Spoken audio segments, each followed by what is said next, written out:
estar com vocês, aqueles que nos assistem pela primeira vez. Sejam bem-vindos, vocês estão na PGCN, Power the Grace Church Foundation.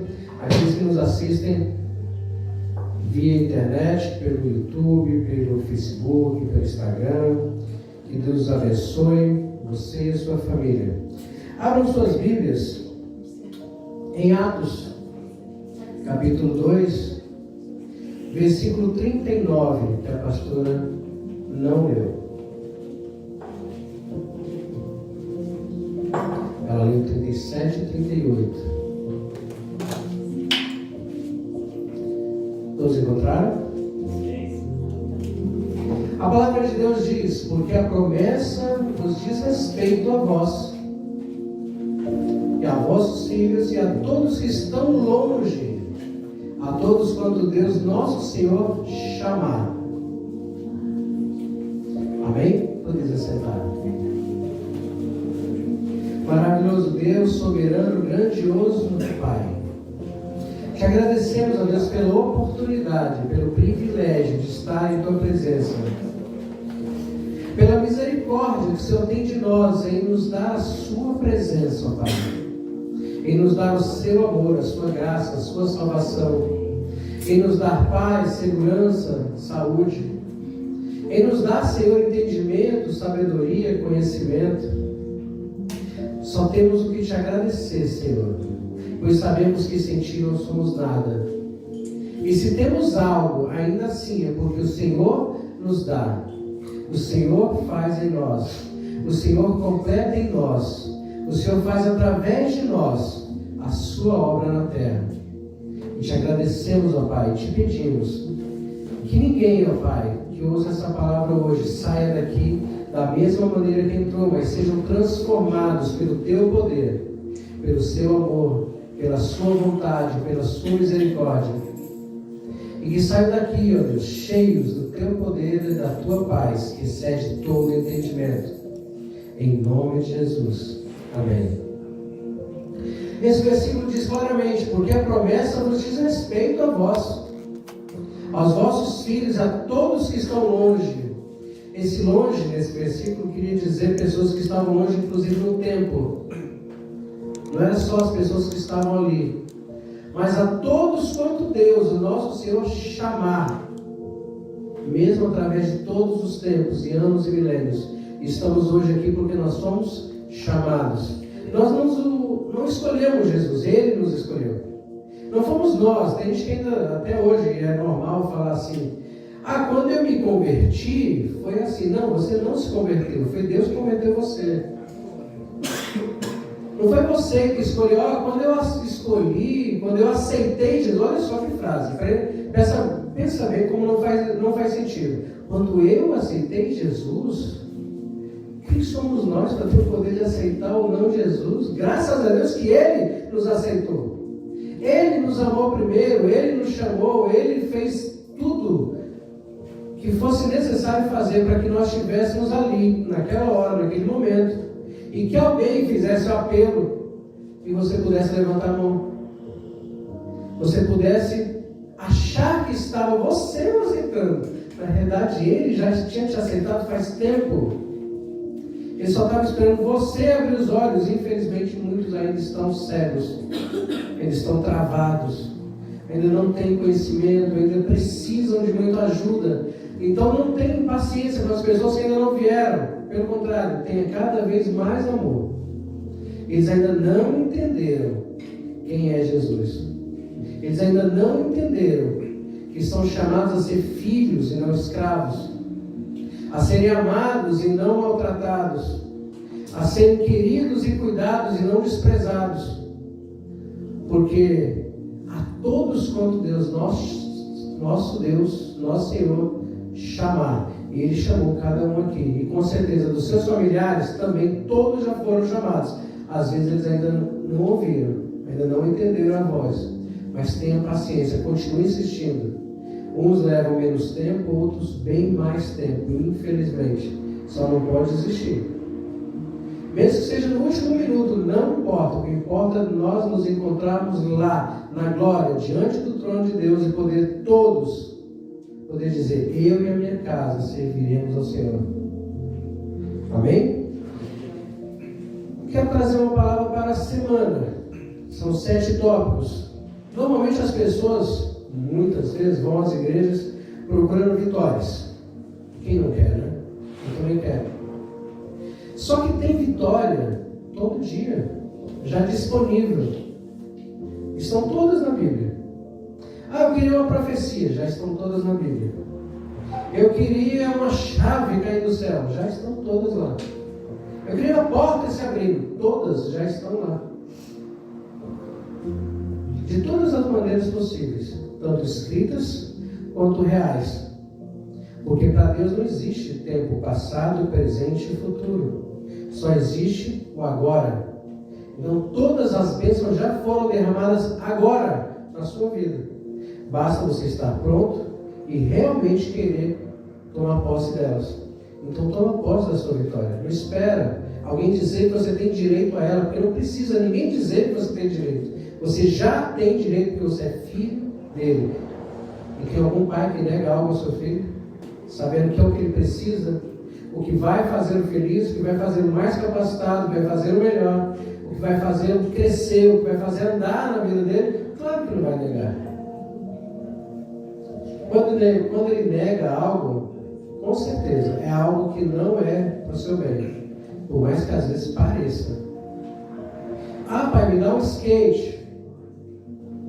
Você sabe andar? Não, então ainda não. Vou fazer um curso primeiro, vou aprender, vamos, né? Colocar uma joelheira, uma cotoveleira, um capacete. Porque eu sei que se no momento que eu der esse skate, a primeira coisa que vai acontecer é você vai se machucar. Então não estou te negando porque eu não te amo, pelo contrário, eu não quero te ver machucado. Vamos fazer da maneira correta, no tempo certo, e com certeza você não vai se machucar tanto. Tem coisas que as pessoas não estão prontas para receber. Não é que Deus não queira entregar. Você só não está pronto ainda. Abra lá em Mateus, capítulo 21, versículo 21. Tem 7 frases que Jesus falou.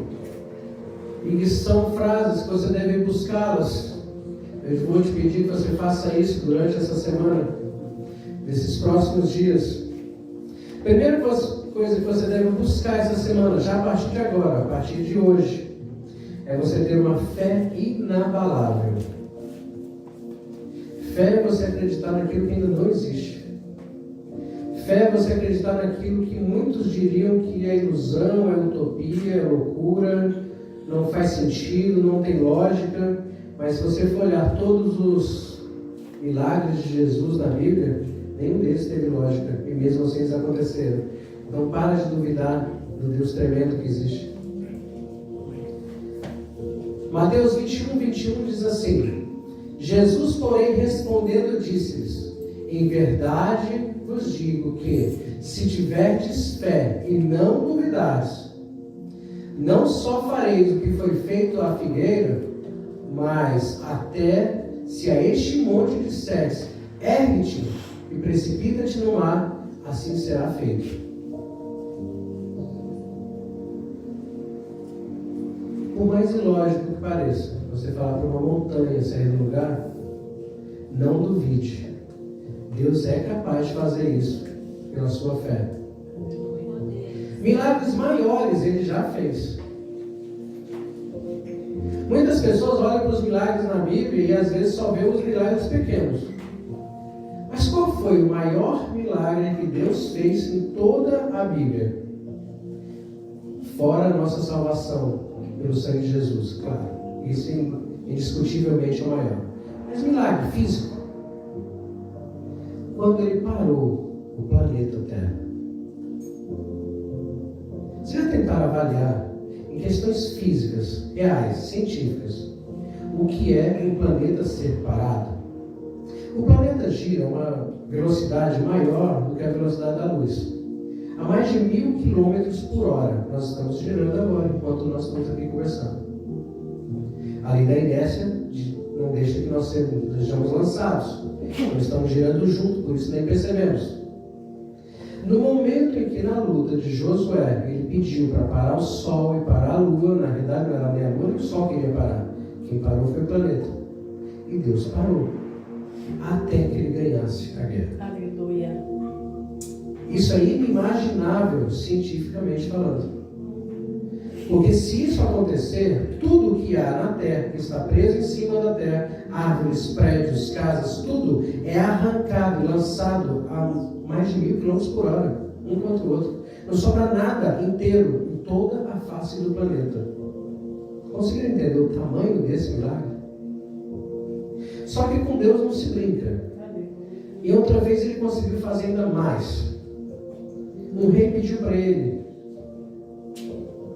confirmar que realmente era Deus que estava falando. E ele pediu: o que você quer que eu faça? Você quer que eu aumente o tempo ou que eu retroceda? Não, aumentar é fácil, eu quero que você retroceda. Deus, além de parar a terra, ainda deu marcha ré. Oh, aleluia. Ah, pastor, mas isso não tem como provar, não tem? Não tem, isso é fé. Tem sim. As diferenças de tempo e de horários que existem, que inclusive tiveram que ser corrigidos pelo Papa Gregório, quando fez o calendário gregoriano, substituindo o calendário juliano, ele teve que recalcular dias e colocar o ano bissexto a cada 4 anos, e toda essa matemática para recalcular e corrigir é justamente o tempo que faltava quando parou e quando atrasou o tempo. Podem pesquisar depois em casa. Então sim, nós temos fé que o nosso Deus é capaz de lançar uma montanha no mar se Ele quiser. Oh, aleluia. Ele parou a terra, quanto mais arrancar uma montanha. Quem é a montanha diante do planeta inteiro que Ele parou?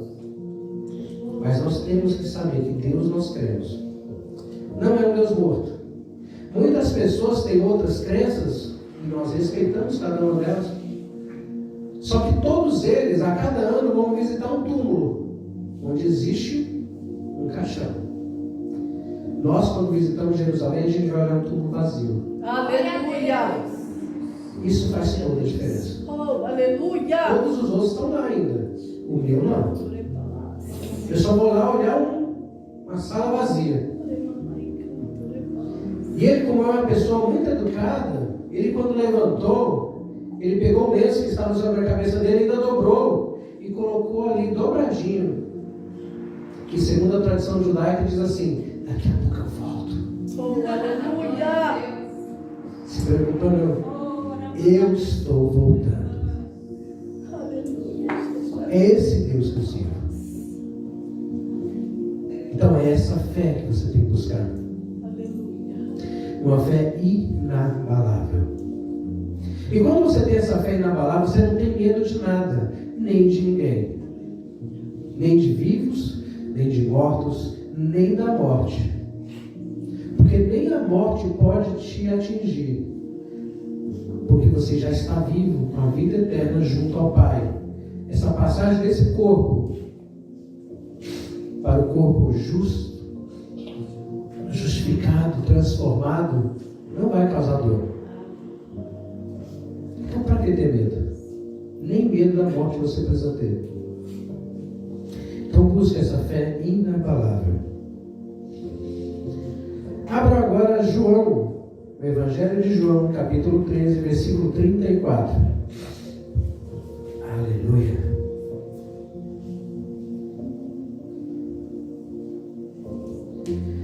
Durante essa semana, procure também esse segundo princípio, que te trará com certeza muitas vitórias. A fé inabalável. E o segundo é amor ao próximo. Jesus disse: um novo mandamento vos dou, que vos ameis uns aos outros, como eu vos amei a vós. Que também vós, uns aos outros, vos amei. Não é um mandamento fácil. Talvez os 10 mandamentos no formato clássico fossem mais fácil do que esse mandamento. Até porque os 10 mandamentos durante um bom tempo ainda subsistiu junto com a lei de Talião.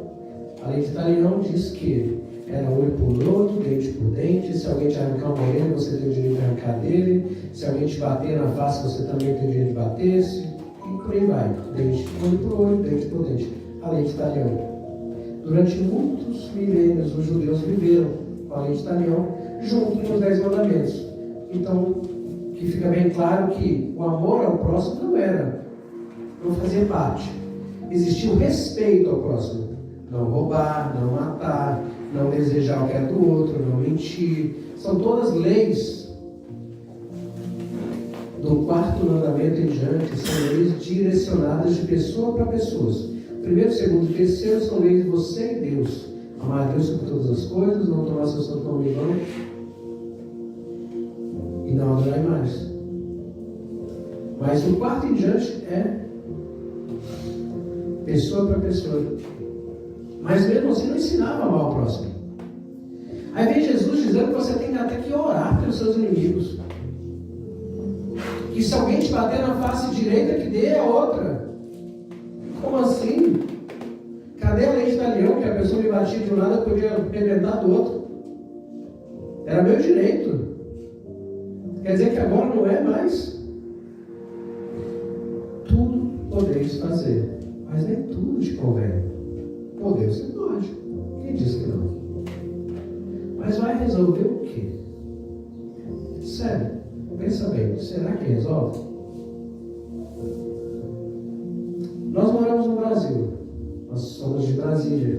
Passamos os últimos 3 anos na Bahia, fazendo missões. Antes de vir para cá, foi um bom preparo para acostumar com aqui, que parece muito com onde a gente estava. Mas em Brasília vivíamos uma sociedade até pacata, sem grandes perigos. Nossa casa nunca foi roubada, nunca foi assaltada na rua. Então assim, não é o que se vê normalmente em Rio de Janeiro, São Paulo, esse tipo de lugar onde as pessoas vêm para cá e falam: graças a Deus eu fui para Portugal porque agora eu estou num lugar seguro. Porque vieram de lugares realmente perigosos. Eu sei, porque eu também morei no Rio, morei em São Paulo, eu sei quando as pessoas dizem o que eles estão falando. Em São Paulo eu já fui assaltado até com metralhadora. Então, eu sei quando as pessoas dizem: graças a Deus que agora eu estou num lugar seguro. Eu sei o que é. Mas eu, graças a Deus, já estava vivendo num lugar que não tinha isso. Na Bahia, inclusive, os 3 anos que eu morei lá, nossa casa não tinha nem porta nem janela. E não tinha necessidade. Tinha tudo, TV grande, som, tudo. Nunca foi mexido. E olha que tinha final de semana que a gente morava a 600 metros da praia, a gente ia para a praia, passava um dia na praia, e deixava a casa totalmente vazia, sem ninguém. Quando voltava, continuava do mesmo jeito, nunca foi mexido.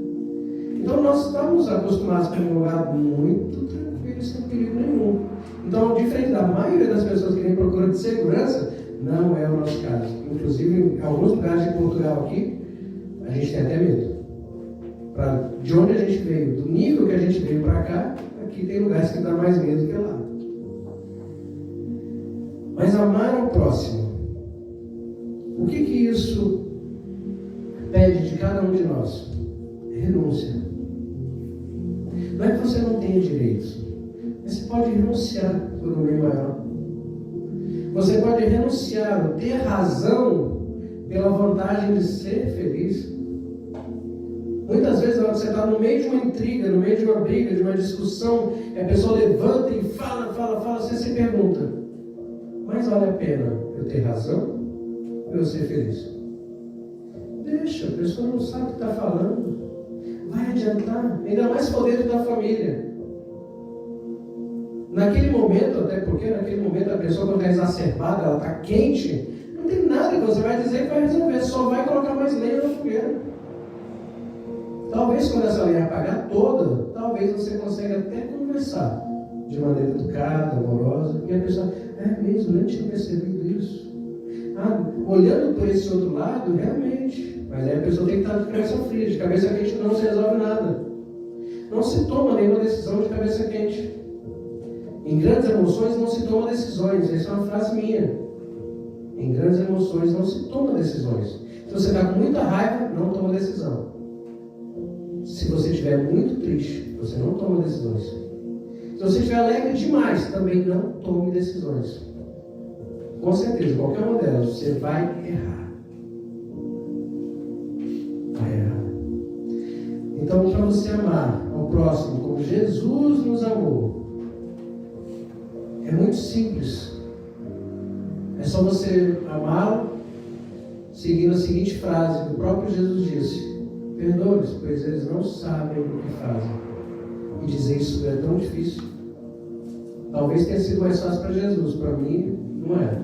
E para a maioria também eu sei que não é. Mas isso é um exercício diário. Começa fazendo isso em pequenas coisas. E com certeza, com o tempo, você vai aumentando o nível do perdoar. Para poder amar as pessoas mesmo sem merecer. Foi assim que Jesus fez com a gente. Ele olhou para a gente e falou: vontade de fulminar é agora. Mas não vou fulminar não, porque eu amo. Aí, não, tá. E foi amando. E nós somos perdoados, lavados, remidos, chamados, salvos. Então se coloca no lugar do outro e fala assim: Jesus também ama aquela alma ali. Então também tem que amar. E João, capítulo 4, também diz que aquele que diz que ama a Deus, mas não ama o seu próximo, é mentiroso. Porque como você ama alguma coisa que você nunca nem viu e o próximo está na sua frente, você não consegue amar? Então vamos amar o próximo como a nós mesmos. Mas principalmente como Jesus nos amou. Se coloca no lugar do outro. Se Jesus nos amou, eu tenho que transbordar esse amor. E Jesus não me amou porque eu merecia? Não. Foi sem merecimento mesmo. Esse é o critério de Jesus. Amar sem merecer. Então também uso o mesmo critério para amar o próximo. Amar sem merecer. Você não merece não? Então eu te amo. Faz isso. Você não merece? Então eu te amo. Foi o critério que Jesus fez. Não é fácil, mas vale a pena. Terceiro princípio: perseverança. Porque para fazer essas coisas tem que ter muita perseverança. Abra lá em 2 Timóteo, capítulo 3, versículo 12.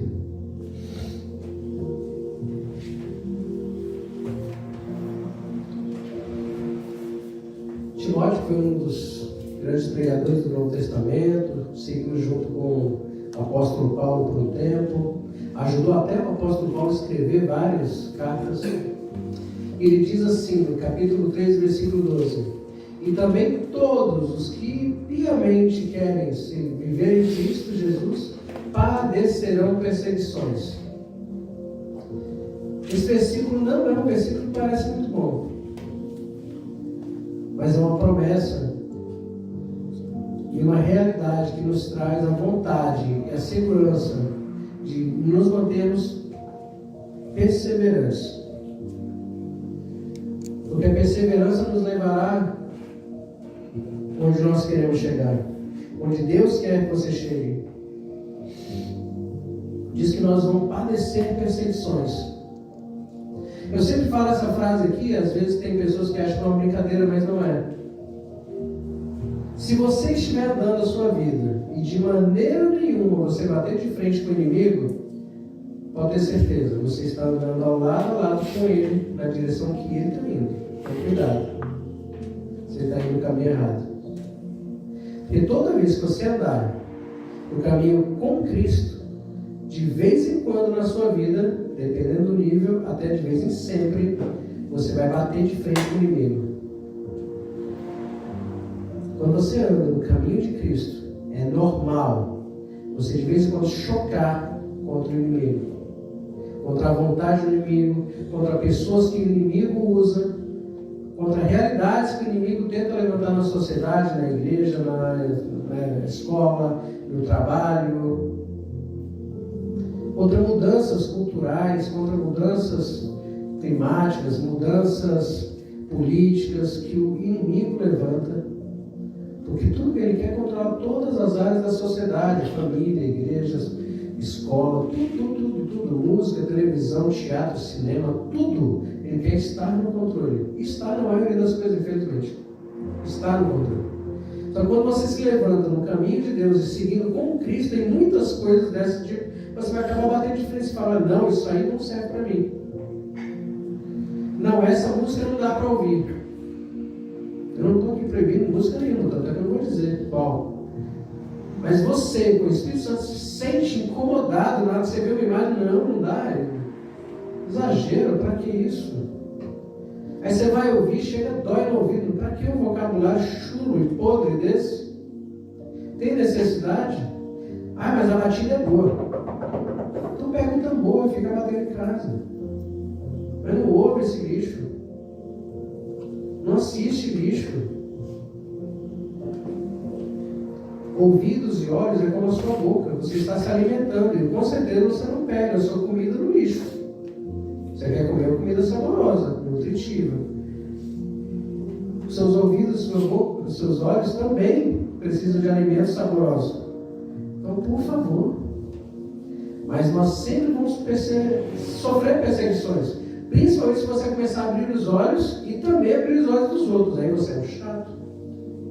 Você é o carrancudo. Ele arruma 1000 palavras para dizer contra você. Mas não se preocupe.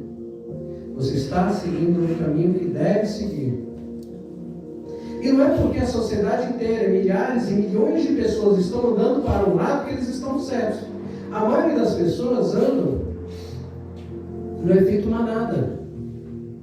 O que é efeito manada? É o efeito psicológico de que as pessoas seguem a tendência da maioria, mesmo não sabendo o que eles estão fazendo. Se está todo mundo correndo para lá, eu não vou nem perguntar, vou correr também.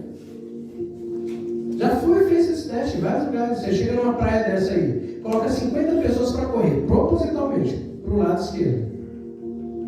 Passa 50. Você pode ter certeza. Quando chegar no final, tem 200 pessoas juntas. Mas por que vocês correram? Não sei, está todo mundo correndo, correndo também. É igual fila. Você põe uma fila de 50 pessoas. Eles não têm a menor ideia do que tem lá na ponta da fila, mas vai entrar gente na fila. É normal, é feito manada. A gente não precisa viver assim. Nós temos um propósito. Nós temos a quem seguir. Nós não estamos perdidos. Quarto, Mateus capítulo 5, versículo 5.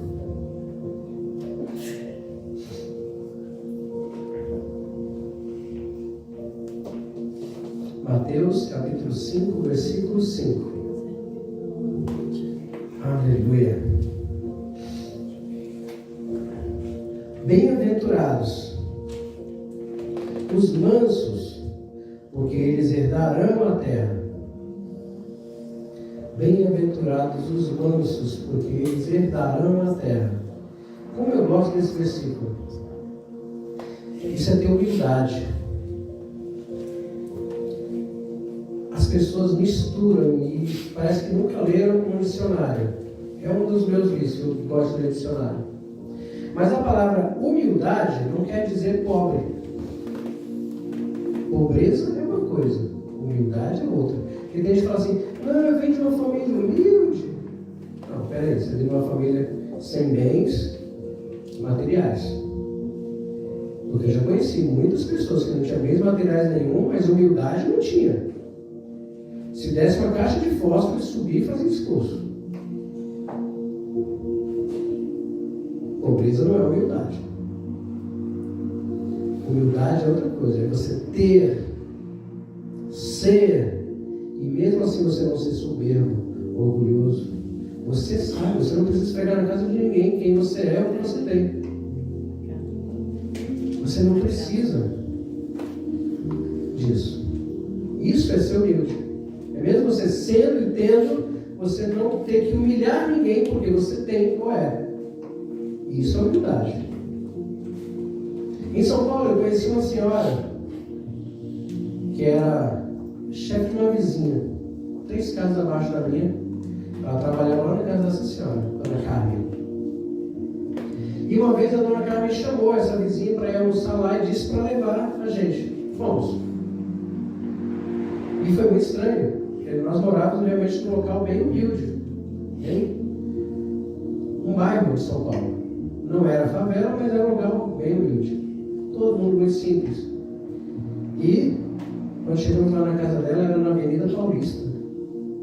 Um apartamento de cobertura. Eu fiquei assustado. Falei, quem é essa mulher? Depois, analisando, a gente vai ficar sabendo. Aquela cobertura era dela. O prédio E tinha mais 4 na mesma avenida. Ela tinha 5 prédios de apartamento na Avenida Paulista. Mas tão simples que a filha dela queria ser costureira. Aí a mãe brigava com a filha, pelo amor de Deus, pelo menos estilista. Não, mãe, só quero ser costureira. Você andava dentro do apartamento dela, coleção daqueles pratos chineses, cada prato daquele devia valer não sei quanto. Eu falei, meu Deus do céu, quanta simplicidade. Você via ela na rua conversando junto com a empregada, você não sabia qual delas era empregada. Não tinha ponta nenhuma, simples. Ia na feira igual todo mundo, ia no mercado igual todo mundo. Ninguém dizia quem era aquela mulher, tinha aquele poder aquisitivo todo. Isso é humildade. Simples. A melhor amiga dela era empregada. Não era nenhuma socialite, político. Não. Era a empregada dela, que era a maior amiga dela. Ela queria que estivesse lá até o final de semana para almoçar com ela, ela chamava, vem. Isso é humildade. Mas bem-aventurados os mansos, porque herdarão a terra. É outra palavra mal interpretada, a palavra manso. Todo mundo acha que os crentes têm que ser mansos. Nós, cristãos, nós temos que ser mansos. Sim, nós temos que ser mansos. Está aqui que a gente tem que ser manso. Está escrito. Então sejamos mansos. Mas manso não quer dizer burro de carga de ninguém. Manso não quer dizer fraco. Manso não quer dizer otário. São palavras que normalmente as pessoas acham que tem alguma coisa a ver. Não, aquilo ali todo mundo engana, né? Aquilo ali é manso. Não, manso não é isso. Um exemplo muito prático disso é um cavalo. Você compra um cavalo de raça enorme, 600 quilos de músculo. Aí você doma ele, deixa ele manso, ao ponto de uma criança poder subir e não vai acontecer nada de errado. Mas esse cavalo deixou de ter a força que tem? Os músculos dele sumiram por acaso? Você acha que se ele der um coice, não machuca, ele até mata alguém, dependendo? Uma mordida dele não tem dente, né? Agora é manso, agora ele não tem mais perigo nenhum. Não, gente, ele continua tendo todos os dentes na boca, continua tendo músculos, um coice fenomenal, cabeçada, o que ele quiser usar, ele vai usar. Só que ele não vai usar por quê? Porque ele sabe a força que ele tem. Ele é controlado. Só vai usar se for estritamente necessário, na hora certa, no momento certo, do jeito certo. Isso é ser manso. Manso não é deixar de ter poder, deixar de ter força, deixar de ter capacidades, mas simplesmente não usá-las de maneira tola. Isso é ser manso. Então aqui está chamando para você ser manso, não bobo. Porque nós herdaremos a terra. Então nós somos guerreiros. Podemos ser guerreiros mansos. Mas na hora que for necessário, na hora, qualquer hora, do dia ou da noite que for necessário, se for necessário Deus chamar, você tem que estar pronto. Ah, mas eu não estou pronto ainda. Se Deus já te chamou, Ele vai te chamar, é porque Ele já te preparou. Então levanta e vai. Você sai para ser manso, com cuidado com todos. Mas guerreiro, na hora que fala vai, ele vai. Glória a Deus. 5. Serviço altruísta. As pessoas falam muito de amor ao próximo, como nós falamos. Mas muitas vezes fica só naquela batidinha no ombro. Jesus te ama. E vira as costas. Eu que sou mais desbocado, eu já respondi para vários. Que Jesus me ama, eu sei, eu quero saber você. Eu sou desbocado, quem me conhece sabe. Que Jesus me ama, eu tenho certeza, eu quero saber você. Porque o amor tem que ser na prática. O amor é vivência. O amor é testemunho. A fé naquilo que não existe, a fé nos salva. Por meio da fé somos salvos, mas a fé tem que dar frutos. Que árvore é essa que não dá fruto? Que árvore é essa que não alimenta ninguém? Que as folhas não servem como remédio? Nós somos árvores. Nós temos que frutificar. E pelos frutos se conhece a árvore. Aleluia. Então sim, nós temos que fazer algo. Não são as obras que nos trazem salvação. Claro que não é o caso. Mas pelas obras nós mostramos o nosso amor ao próximo. Nós mostramos qual o propósito de Deus na nossa vida, na sociedade. É um testemunho vivo que você não precisa abrir a boca e as pessoas vão olhar para você. Realmente essa pessoa é um cristão. Ah, mas ele já pregou para você? Não preciso, eu estou vendo a vida dele. Isso é serviço altruísta. É você fazer o que tem que ser feito na hora que tem que ser feito. Independente de alguém estar te pagando ou não, faça. Quantas pessoas estão precisando de ajuda? Quantas pessoas estão precisando, às vezes, na rua que você mora, na casa ao lado? É tão simples isso, não custa nada. Às vezes é um minuto que você gasta. E você torna a vida da pessoa tão mais fácil. Lá em Brasília tinha uma vizinha que ela era de outra igreja, nem era da nossa igreja, mas era a nossa vizinha. Uma senhora de 70 e não sei quantos anos. De repente chegou lá na minha casa pedindo uma escada e um facão emprestado. E eu falei, mas o que a senhora quer fazer com um facão e uma escada? Não, é porque tem um galho do pé de manga que está grande, está fazendo força no fio de energia, e se ele quebrar o fio, eu vou ficar sem energia na minha casa. Eu falei, eu não vou emprestar a escada e o facão para a senhora, não. A senhora vai subir em cima dessa escada com o facão na mão, vai se machucar. Eu vou lá cortar para a senhora agora. Eu fui lá. Não levei 5 minutos para ir lá resolver e voltar para minha casa. O que me custou isso? Agora, pergunta bem básica. Eu, claro, não vou dizer que igreja era, até porque eu nem sei o nome também, isso não importa. Cadê as pessoas dessa igreja dela? Que ela ia todos os dias. Sabe aquela senhorinha que é que limpa o chão, que é que lava as cadeiras, que ajuda todo mundo, está ali fazendo a sopa para o final do culto, e está sempre pronta, sempre pronta. Cadê? Com certeza eram aquelas pessoas que baixam a mão e falam assim, Jesus te ama. Cadê? O amor real, o serviço altruísta, a obra, cadê o fruto desse amor?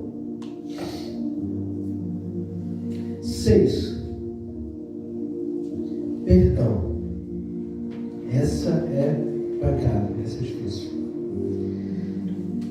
Mateus capítulo 18, 21 e 22. Gente, só são 7, já estamos no 6, já estamos acabando.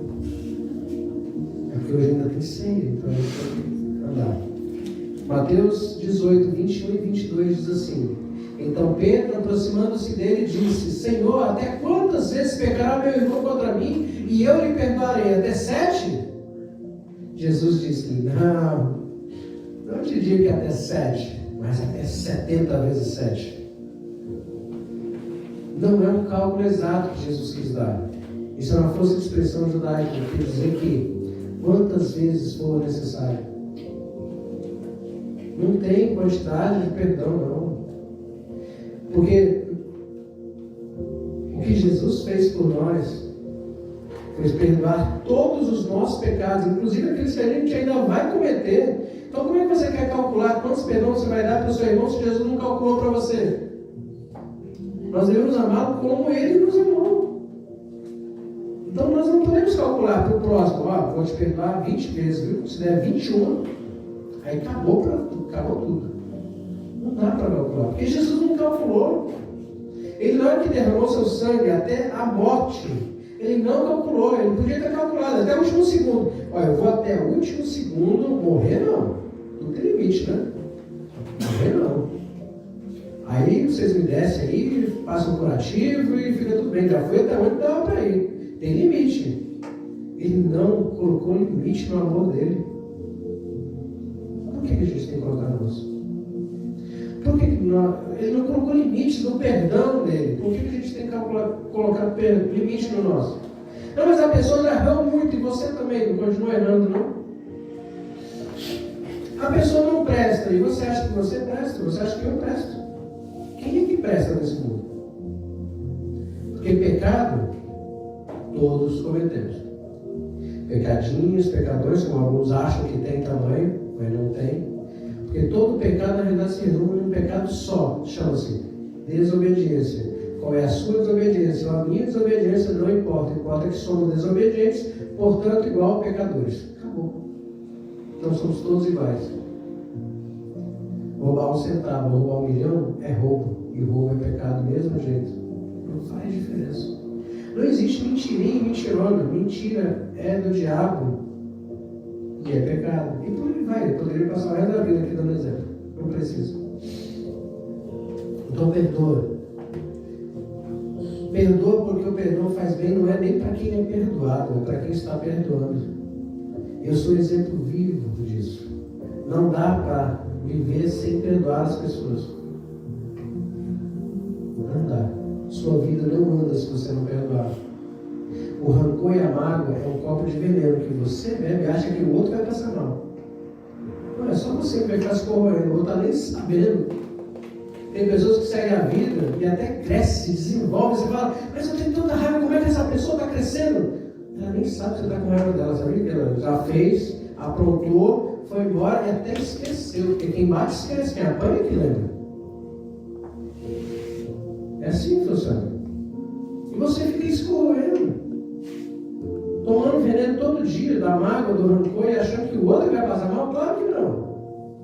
Não é ele que está tomando, porque está tomando você. Então para de beber esse veneno.